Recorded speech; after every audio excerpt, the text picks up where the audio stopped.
Assalamualaikum warahmatullahi wabarakatuh. Bagaimana kabar Anda semua hari ini?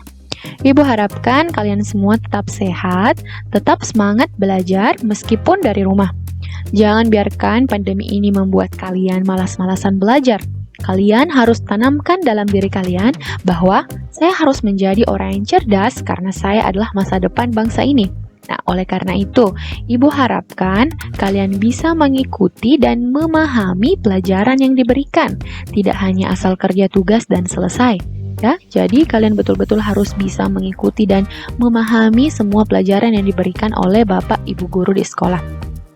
Nah, untuk matematika peminatan di pertemuan kedua ini, kita akan belajar tentang limit fungsi trigonometri yang mengandung cos. Nah, pada pertemuan sebelumnya kan kita telah belajar tentang konsep dasar limit fungsi trigonometri. Nah, ada rumus dasarnya yaitu sin limit x mendekati 0, sin x per x sama dengan 1, dan limit x mendekati 0, tangen x per x sama dengan 1 ya. Yang ada hanya sin dengan tan. Nah, bagaimana jika ada nilai kosinus? Hal-hal yang harus dipahami sebelumnya bahwa yang pertama, nilai cos x itu tidak mempengaruhi karena tidak menyebabkan bentuk 0 per 0. Nah, cos x saja ya, kalau misalnya nilainya cos x tersendiri, nilai cos x-nya. Karena kalau diganti x-nya dengan 0, didapatkan cos 0. Nilai cos 0 itu adalah 1. Ya, nilai cos 0 itu adalah 1. Jadi tidak menyebabkan bentuk 0 per 0. Namun, jika misalnya cos x-nya ini berada juga yang lain-lain di dalam satu soal itu, sehingga menyebabkan nanti bentuknya 0 per 0. Nah, dari situlah kita harus mengubah bentuk cos x-nya ini menjadi bentuk lain sesuai dengan rumus trigonometri. Nah, yang pertama, itu nilai dari cos 2x itu sama dengan 1 dikurang 2 sin kuadrat x. Nah, cos 2x itu sama dengan 1 kurang 2 sin kuadrat x. Nah, kalian lihat di sini, kalau 2x di sini, berarti di sini tinggal x ya, dibagi 2. 2x di sini tinggal x atau 1x. Nah, jadi kalau misalnya di soal itu ada cos x, jadi B bentuknya menjadi 1 kurang 2 sin kuadrat seper 2x dibagi 2 ya, karena ini kan 1x. 1x dibagi 2 hasilnya seper 2x. Jadi kalau misalnya di soal ada cos 3x, jadi kalian ubah bentuknya menjadi 1 kurang 2 sin kuadrat 3 per 2x. Pokoknya yang di sini, yang di depan itu dibagi 2. Ya, ini kan tadi 2 dibagi 2 dapatnya 1, ini 1x dibagi 2 dapatnya seper 2x. Nah, bisa ya anak-anakku semua? Lalu ini identitas trigonometri yang telah kalian pelajari dari kelas 10, sin kuadrat x tambah cos kuadrat x itu sama dengan 1. Nah, jadi kalau cos kuadrat x-nya pindah ke ruas kanan, kita dapatkan bentuk sin kuadrat x sama dengan 1 dikurang cos kuadrat x. Ya, jadi kalau di soal nanti kalian dapatkan bentuk 1 kurang cos kuadrat x, berarti itu bisa diubah bentuknya menjadi sin kuadrat x. Nah, begitu pula jika sin kuadratnya yang pindah ke ruas kanan, jadi kita dapatkan cos kuadrat x sama dengan 1 kurang sin kuadrat x. Ya, sama ya bentuknya. Nah, jadi inilah yang bisa kalian gunakan. Ada juga sih bentuk lain, kita lanjut saja ke contoh soal biar kalian bisa lebih paham. Yang pertama, tentukan nilai dari limit x mendekati 0 sin 5x dikali cos x per 2x. Nah, yang pertama kalian harus mencoba dulu untuk mensubstitusi nilainya.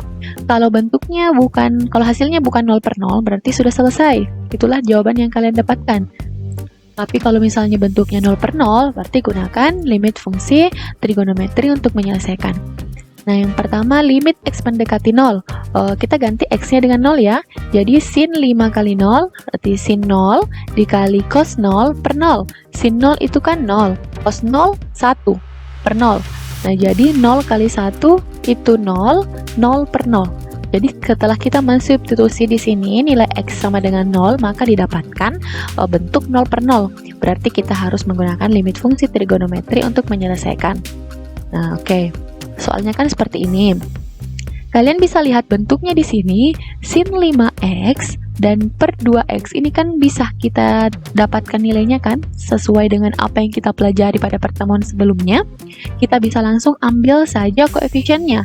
Ya, Jadi, bagaimana dengan cos X? Nah, kita pecah saja. Ini persamaannya menjadi limit X mendekati 0 sin 5X per 2X dikali limit X mendekati 0 cos X. Nah, sudah bisa kan memecah yang seperti ini? Ini sudah kalian pelajari di waktu limit fungsi aljabar di kelas 11 ya.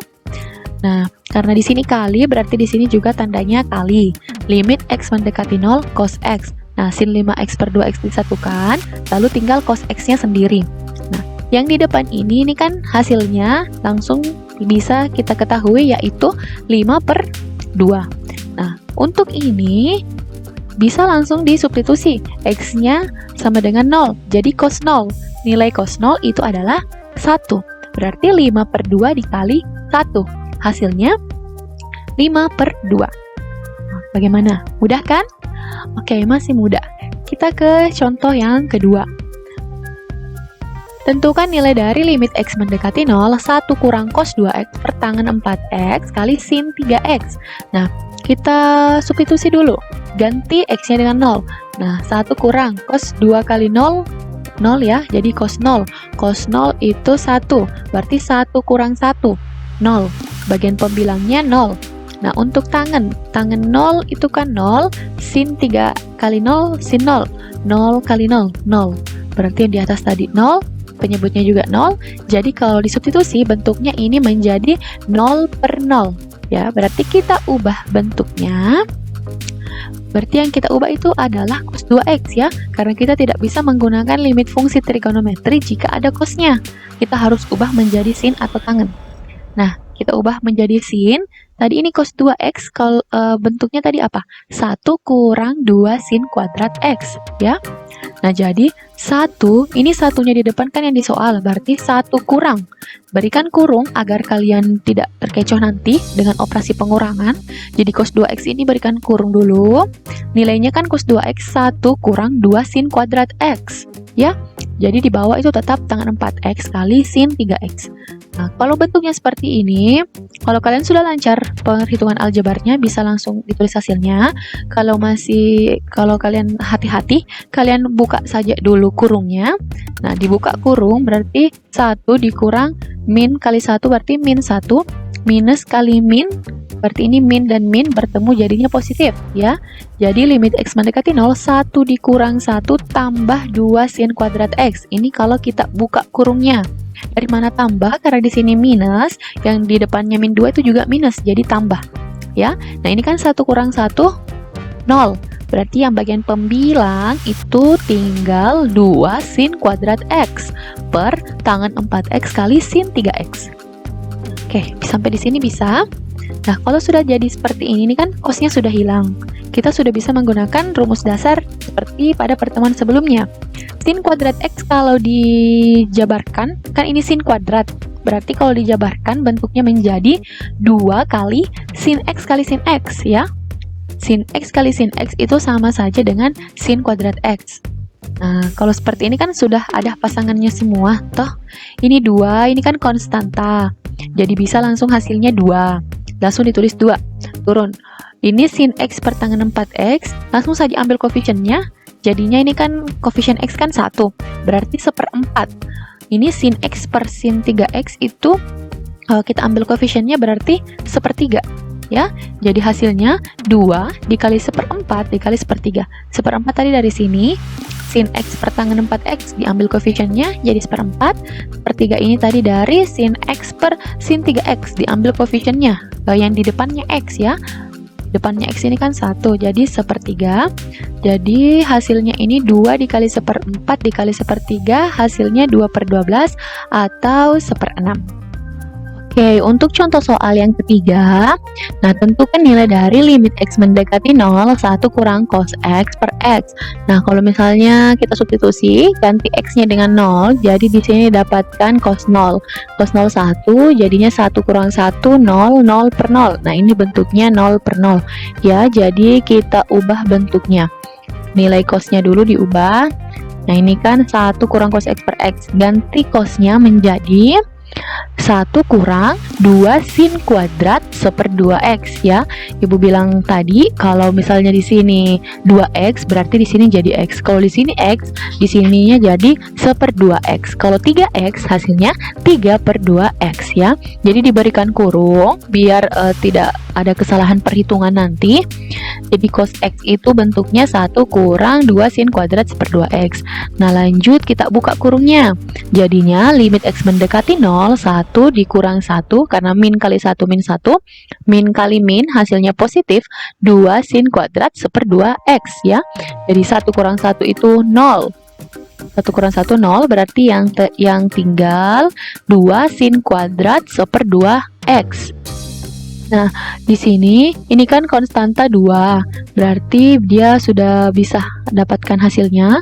Keluarkan saja jadinya 2. Lalu ini sin kuadrat /2 X kita jabarkan saja. Jadi 2 dikali sin /2 X dikali sin /2 X dikali X. Nah, ini 2 kan sudah ada nilainya. Sudah bisa kita keluarkan toh, jadinya 2. Lalu sin /2 X per X. Ini hasilnya adalah 1/2 ya, kita ambil saja koefisiennya. Koefisien X di bawah sini kan itu adalah 1. Jadi 1/2 per 1 hasilnya 1/2. Jadi sin 1/2 X per X itu nilainya 1/2. Nah, bagaimana dengan sin 1/2 X? Apakah harus perlu dikali lagi dengan 1/2 X per 1/2 X? Tidak perlu ya, karena ini kan sin 1/2 X. Kalau disubstitusi nilai X-nya sama dengan 0, hasilnya 1/2 dikali 0 sama dengan sin 0 atau 0. Tapi di bagian penyebut tidak ada per nolnya, jadi dia tetap bisa ya. Bentuknya bukan menjadi 0 per 0. Jadi ini hasilnya 2 dikali 1/2 dikali sin 0. Nah, sin 0 itu kan 0. Jadi 2 dikali 1/2 dikali 0, hasilnya 0. Ya, jadi untuk limit fungsi trigonometri bukan kita tidak boleh mendapatkan hasil 0. Yang tidak boleh itu adalah 0 per 0 karena 0 per 0 itu adalah bentuk tak tentu ya. Oke, kita lanjut ke contoh soal yang terakhir, contoh 4. Tentukan nilai dari limit X mendekati pi per 2 cos X per X kurang pi per 2. Nah, di sini kita bisa lihat bahwa nilai limitnya ini tidak mendekati 0. Berarti apa yang harus kita lakukan selanjutnya? Berarti kalau seperti ini kita harus memisalkan dulu ya. Jadi dimisalkan X kurang pi per 2 itu sama dengan Y. Nah, Ibu sudah pernah jelaskan pada pertemuan sebelumnya bagaimana cara memisalkan. Jadi anggaplah saja ini pi per 2 pindah ke ruas kiri, jadinya minus. Jadi didapatkan X kurang pi per 2 ya. Itu dimisalkan dengan Y. Berarti kalau kita mau mencari nilai X-nya, pi min pi per 2 pindah ke ruas kanan, jadinya X sama dengan pi per 2 tambah Y ya. Jadi ini kalau ada nilai X yang ada di soal ini diganti menjadi pi per 2 tambah Y. Nah, sehingga bentuknya menjadi ini kan tadi kalau misalnya X sama dengan pi per 2 tambah Y. Kalau X-nya diganti dengan pi per 2, jadinya pi per 2 pindah ke ruas kiri, jadinya Y sama dengan 0 ya. Jadi limit Y mendekati 0 cos. Nah, ini kan cos X di soal. Nah, X-nya kan pi per 2 tambah Y. Jadinya cos pi per 2 tambah Y. Nah, per di sini pernya X kurang pi per 2. Di sini didapatkan kan pemisalan kita di awal X kurang pi per 2 itu sama dengan Y. Jadi per Y. Nah, jadi bentuknya menjadi limit Y mendekati 0 cos pi per 2 tambah Y per Y. Nah, pi per 2 itu kan pi itu adalah 180 derajat. Jadi 180 derajat per 2 itu 90 derajat. Cos 90 derajat tambah Y. Nah, berapa? Nah, ingat, kita kan tidak bisa menentukan nilai limit kalau misalnya ada cosnya seperti ini kan. Nilai cos, kan kalau disubstitusi ini pi per 2, 90, tambah Y-nya 0. Jadi cos 90 itu kan 0, per Y-nya diganti 0, jadi 0 per 0. Berarti ini harus diubah bentuknya. Nah, kita gunakan cos pi per 2 tambah Y itu kan sama saja dengan cos 90 derajat tambah Y. 90 derajat tambah Y itu artinya nilai cos ini berada di kuadran kedua. Kan 90 derajat tambah Y itu sama saja nilainya dengan minus sin Y. Ini sudah pernah dipelajari di kelas 10 matematika wajib. Nah, jadi cos 90 derajat tambah Y itu sama dengan minus sin Y. Nah, jadi ini yang bagian pembilang diubah bentuknya menjadi minus sin Y. Limit Y mendekati 0 min sin Y per Y. Nah, sin Y per Y itu kan nilainya 1 ya. Limit Y mendekati 0 sin Y per Y itu 1. Nah, karena di sini ada nilai minus, berarti hasilnya adalah minus 1. Oke, bisa ya anak-anakku semua? Bisa dipahami materi untuk hari ini. Jadi materi hari ini tuh bagaimana kalian bisa mencari nilai limit fungsi trigonometri yang mengandung cos. Jadi langkah pertamanya itu kalian coba substitusi dulu. Kalau tidak bisa, kalau misalnya setelah disubstitusi nilainya 0 per 0, berarti ubah bentuk soalnya ya. Gunakan limit fungsi trigonometri. Nah, mungkin ada yang belum paham tentang ini. Ya silahkan di flashback dulu materinya, materi kelas 10 dan ada di kelas 11 matematika peminatan. Jadi ini kalau misalnya pi per 2 itu ya 90 derajat ditambah Y itu sama dengan minus sin, tinggal ininya diambil ya, minus sin Y. Oke, untuk materi hari ini sampai di sini dulu. Semoga apa yang kita pelajari bisa bernilai berkah, bisa bernilai ibadah di sisi Allah Subhanahu wa taala. Amin. Sekian, assalamualaikum warahmatullahi wabarakatuh.